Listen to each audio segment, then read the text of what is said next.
Can you please pull up the clip of Jimmy Kimmel on him being back on day one? A lot of people thought it was going to be Newsom being on his first show, but it wasn't. Newsom went on Colbert. But this is Jimmy Kimmel. After being announced that he's coming back, opening show, everyone's wondering, he's not going to say anything. He's not going to say anything. I said, I think he has to, or else they're not going to bring him back, because this is a terrible look for one guy. And you know who that one guy is? Bob Iger. And here's what Jimmy did last night. I don't think what I have to say is going to make much of a difference. If you like me, you like me. If you don't, you don't. I have no illusions about changing anyone's mind. But I do want to make something clear, because it's important to me as a human, and that is, you understand that it was never my intention to make light of the murder of a young man. I don't think there's anything funny about it. I posted a message on Instagram on the day he was killed, sending love to his family and asking for compassion, and I meant it, and I still do.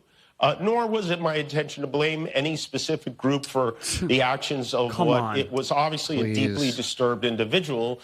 That was really the opposite of the point I was trying to make, but I understand that to some that felt either ill-timed or unclear, or maybe both. And for those who think I did point a finger, I get why you're upset. If the situation was reversed, there's a good chance I'd have felt the same way. I have many friends and family members on the other side who I love and remain close to, even though we don't agree on politics at all. I don't think the murderer who shot Charlie Kirk represents anyone. This was a sick person who believed violence was a solution, and it isn't.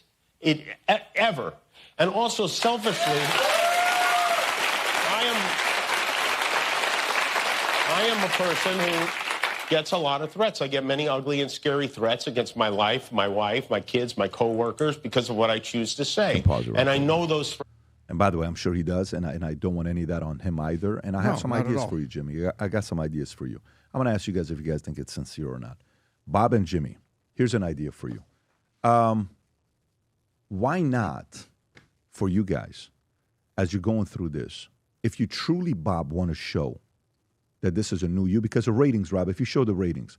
Brandon Carr, I think that's the gentleman's name. Yeah, he came back and said, this being taken down, everybody's blaming Trump and Brandon Carr. It's not. Bob Iger took him down. He made the decision. But the reality of it is, this is Jimmy Kimmel's ratings, guys. Horrible. I mean, from the moment he comes in, he went from 0.71 to, look where it's at. Trash. It go from 11. That's 14 years ago. He went up, he had a spike, then he went down, and it's at the lowest of the lowest of the lowest. That's 2024, 2025.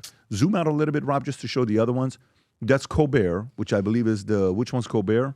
The Colbert is the Late Show, and the Tonight Show is down. with Fallon. And Fallon's even down. So they're all down. By the way, Fallon's the lowest. They're all it's down. Not just down. It's 50% Why lower are they than down? No, Tom, Fallon is not down 50%. Is the worst. He's down 80%. Like, five people are watching. Bob. CNN, CBS, what channels are these on, by the way? All of them. Is it Sinclair? The big three. Give me the shows. ABC, NBC, CBS. Okay. I got a question Kimmel's for all on of you ABC. guys. I got a question for all of you guys. Yes, sir. Do you realize, you guys, not you guys, do you realize why this is? To all of you, none of you are winning. All of you are getting destroyed. Why? Why? In business, when you look at case studies and you try to see one that's doing well, is Gutfeld a more talented comedian than Fallon? Not even close. Then why is he destroying you guys? Because he's talking to an audience that they're not making fun of. And all you're doing is making fun of the conservative audience. Here's the thing, Jimmy, Fallon, Kimmel. If you truly want to do this, you know what would be great? Invite Erika Kirk on the show. Yeah. Invite Erika Kirk on the show. By the way, Jimmy, it's going to get you 30 million views. Invite Erika Kirk. Wow. Invite her and talk to her. Have her on your show. See what it does to you. Invite the family. Invite the people involved there. Invite Tucker. Invite Trump. Invite Don Jr. Not 80%, not 99%, because all your interviews are on the left. Invite them. See what they do. You brought the pillow guy before, Jimmy Kimmel. You had him on a couple years ago. Mm-hmm. And it actually did well. Invite them. You're able to have these conversations.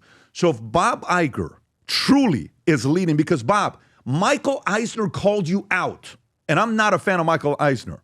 He called you out. And during his reign, Disney 30x valuation.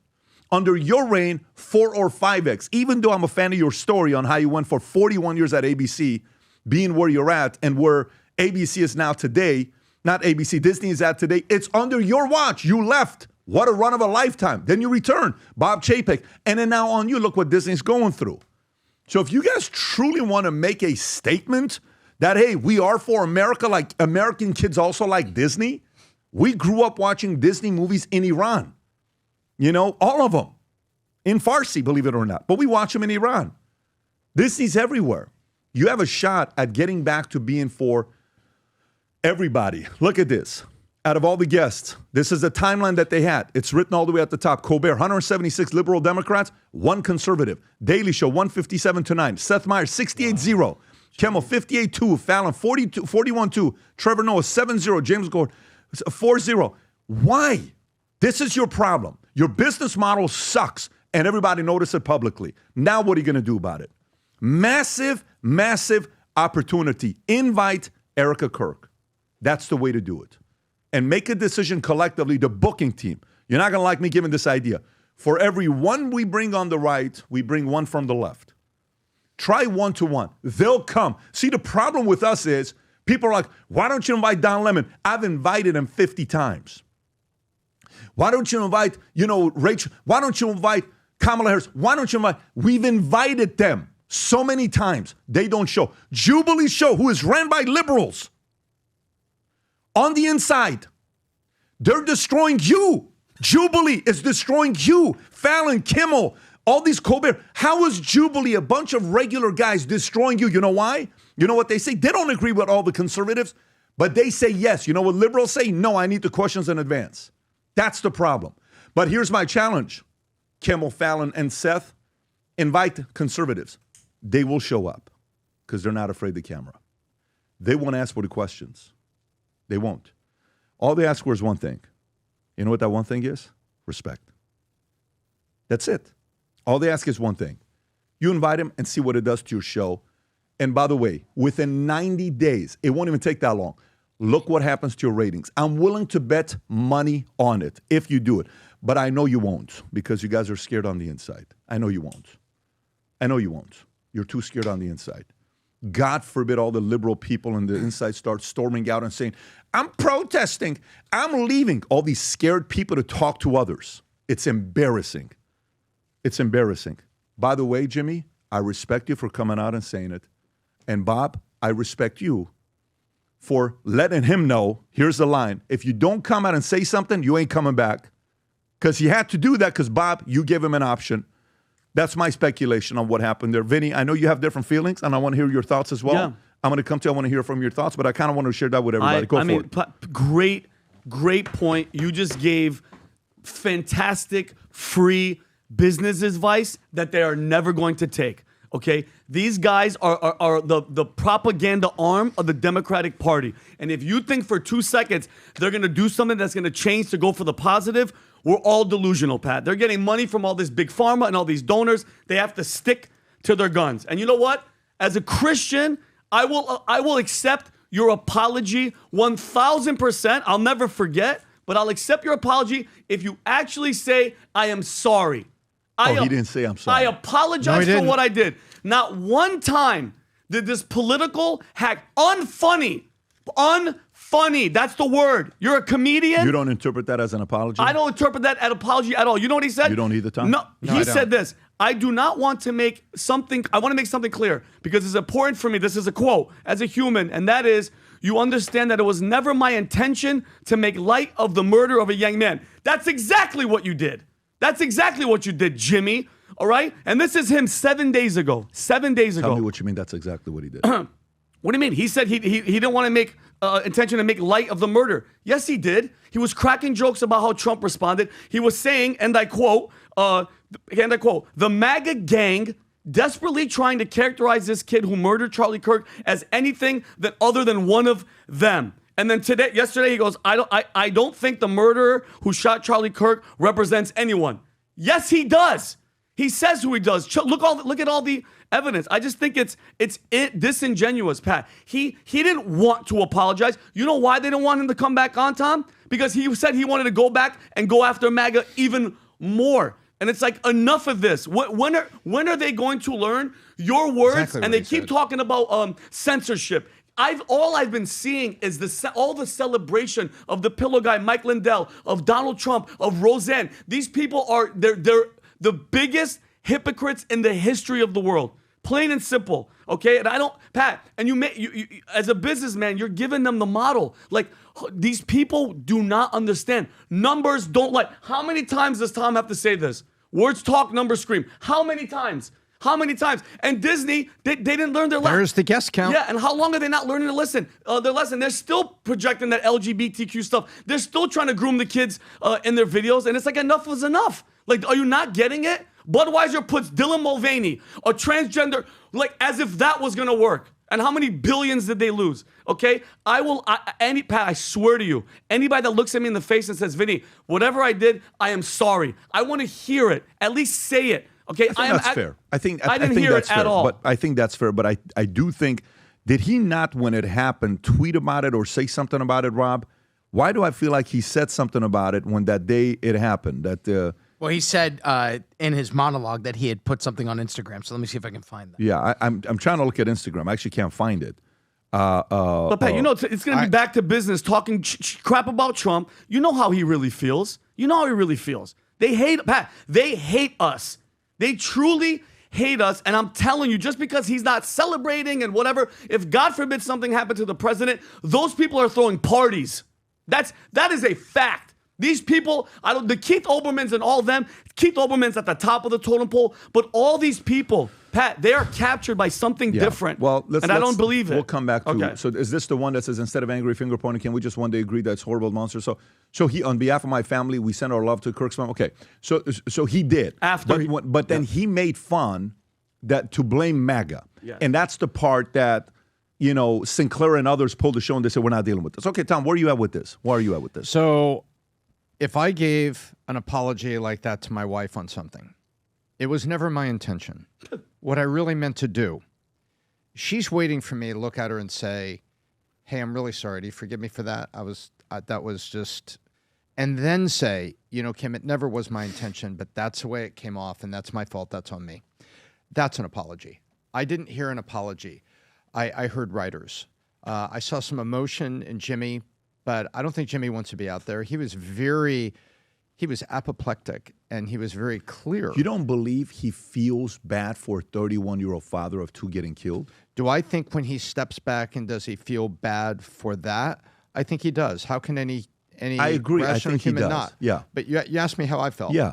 And I don't think this was a full apology. I think there's a lot of emotion inside him, because I think there's a lot of confusion on the left at the strength of the response they got.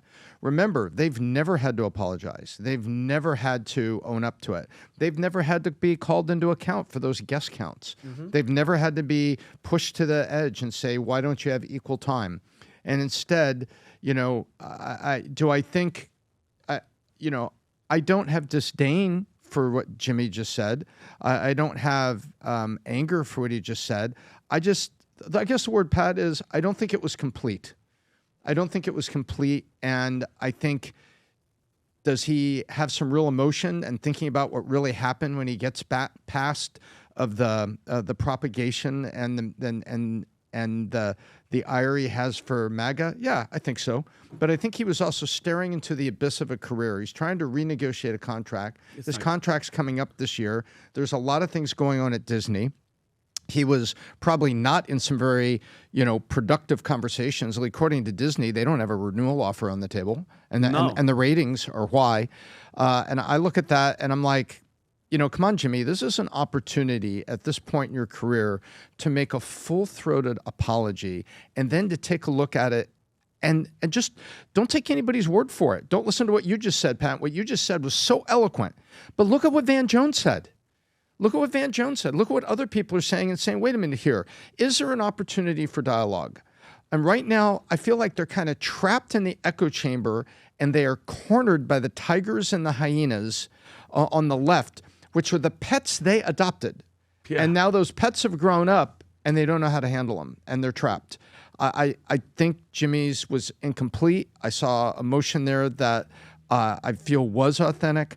But really, what's behind it, the real guy was the guy that said, no, I'm going to go out and I'm going to double down on my MAGA attack. That's a guy that's not looking to have a conversation. That's a guy that's not looking to take the road like Van Jones talked about. I know, great point, Tom. Did he apologize for during COVID saying, hey, if you're vaccinated, come into the hospital. If you're not, die. Go ahead and die because you're not vaccinated. He goes, taking horse goo, go ahead, Wheezy. That's who he is. Has he apologized for saying, hey, if you didn't take this experimental drug, go die outside of a hospital? I think that's ridiculous. I agree with that on that he did go to that position. Let's isolate here, right?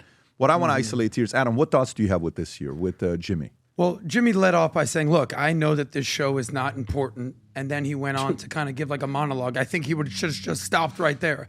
I know that this show is not important, period. Because the show really isn't that important. What is important is what the show represents. And Vinny kind of touched on this, and I'll go deeper.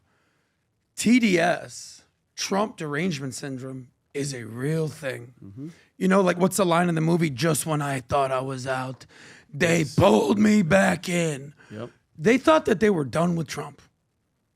In 2020, Biden showed up, and they pretty much were.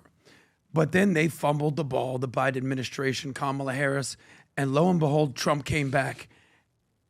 And the Trump derangement syndrome, which was sort of like simmering, came back full-throated more than ever. Yep.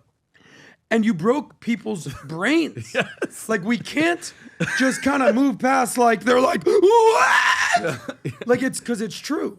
Because a lot of it is just completely irrational emotion, not logic. And when you talk about having anyone on the show from the right, whether it's Erika Kirk, God forbid, whether it's Trump himself, Fallon had Trump on. Kimmel had the My Pillow dude on. Mike Lindell. But when you make the statement that he is Hitler, they're all Nazis, they're all fascists, you're not going to invite Hitler onto your show. Yeah. Guys, welcome to the show. Tonight we got Mussolini, Adolf. Stalin, and Adolf Hitler. Welcome to the show. They're never going to happen because that's what they think that they're at. And when you think that Trump can never tell the truth, that any word that comes out of his mouth is a lie, there's an inability to acknowledge that he can do anything good for the country. How do you find common ground on that? So, Pat, you touched on this. People from the right, look what Charlie Kirk did. He's inviting people to debate, open discussion, dialogue. Even the message that he sent to Van Jones before he was assassinated. You don't see people on the left doing that. Can you show those stats one more time, Rob, about the percentage? Yeah. I mean, come on, guys. When it's 99%, that one, 99% liberals or Democrats, at least the Daily Show is like batting 10% that they'll give, if that. But everybody else, I mean, it's just so left. What do you expect to happen? For all of you guys that were going through the Faith Over Fear Thank you. shirt, that, by the way, thousands I love you guys. of That's orders. what I'm talking about. Thousands of orders. Awesome. For people to have that kind of boldness to put that out there, Vinny, gotta respect it. You have it's literally the cross. You're letting everybody know who you are in the front, and you're letting them know I have faith and I'm not afraid of anything. And I got so many Manex and so many DMs from girls that are like, "Where you never have anything for us?" Well, guess what? We got for a female shirt. We'll have other colors coming, but for right now, we have a teal shirt for the women with Faith Over Fear. And then guess what? Yesterday, Leonetta also put the hoodie. We have the hoodie because it's gonna, it's the season's changing, and there we go. That actually looks pretty Fantastic. bad. Go to VTmerch.com. Place your Faith Over Fear jackets, shirts. Ladies, get a gift for your wife. Gents, get a gift for your wife. And then pick up a PBD Podcast hat, Future Looks Bright, whatever other gear you want to add to it as well. If you enjoyed this video, you want to watch more videos like this, click here. And if you want to watch the entire podcast, click here.